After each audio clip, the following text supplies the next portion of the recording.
Now, Ethiopians around the world are closely watching the events in their homeland. And here in Washington, D.C., this has the largest Ethiopian community in the world.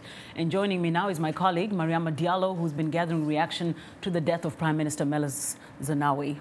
Welcome, Mariama. Thank you. Thank you, Dimi.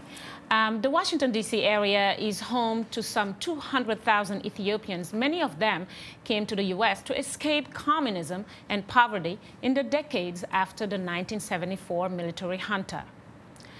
This was the scene yesterday in the city's Shah neighborhood here in Washington, D.C., known as Little Ethiopia. And as you can see, people gathered at Ethiopian restaurants, bars, and other businesses to watch news reports. Although they're still patriotic, the reaction to Meles' death was clearly mixed. 1997 elections, killing innocent Ethiopian kids on the street of Addis. Again, in 2010 election, winning 99.6% of the electoral votes, which is he's almost destroyed the country. He has done a few good things, I would say, but he harmed so many human rights, and that's not acceptable. He was inhumane, he was dictatorship, and we're just happy that this day has come.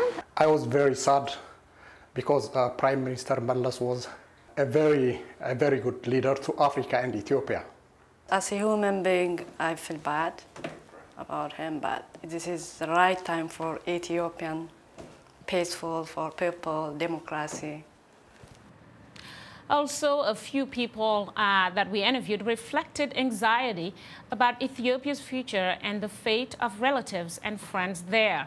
Others hope that opposition leaders will have a stronger voice in Addis with the passing of Meles. Dimiaki? Very interesting, different reactions. You know, some saying that he'll be greatly missed, and some saying that, you know, he really didn't do that well. What do you think what are their indications about what his legacy will be? Well, I think it's always, I mean, to start with, it's a leader in Africa who passed away. So it's great sadness, just on a human point of view. But on the other side, you have both sides. Some people think of him as a hero, think of him as getting Ethiopia out and, you know, basically in line with the rest of the world. And I'm going to have to stop you there. When it comes to economies, that's fine. I'm sure we'll take it. Absolutely. We'll talk about it next time. Mariama Diallo, our correspondent, our reporter here at the Voice of America.